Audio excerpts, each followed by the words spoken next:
पहिल्यांदा बघत आहे। म्हणून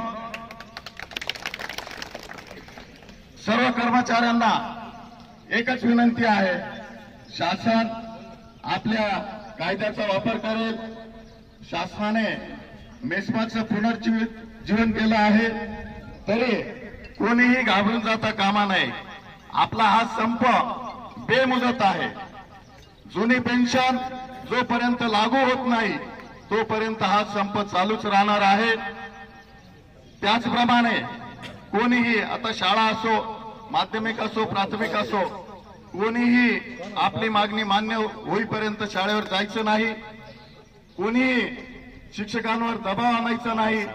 कोणी दबाव आणत असेल तर त्यावेळेस तेव्हा ते सांगायचं आहे, आमच्या कानावर घालायचं आहे। सगळ्या शाळा बंद राहतील याची काळजी घ्यायची आहे। शाळेमध्ये खिचडी शिजते का नाही शिजते याचाही विचार करायचा नाही।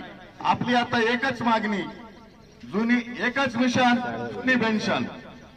मित्रांनो, सगळ्यांनी या ठिकाणी उल्लेख केला, आमदार आणि खासदार एक वेळा निवडून गेले, 5 वर्ष देशाची सेवा करतात, त्यांना पेन्शन आहे।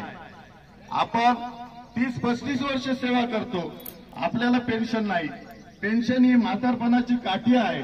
म्हातारपण हे अवघड असतं, म्हणून आपल्याला सगळ्यांना पेन्शन पाहिजे, म्हणून आपण या ठिकाणी जमलेलो आहोत। म्हणून बंधूंनो, जोपर्यंत पेन्शन आपल्याला मंजूर होत नाही तोपर्यंत आपण हा संप असाच चालू ठेवणार आहे।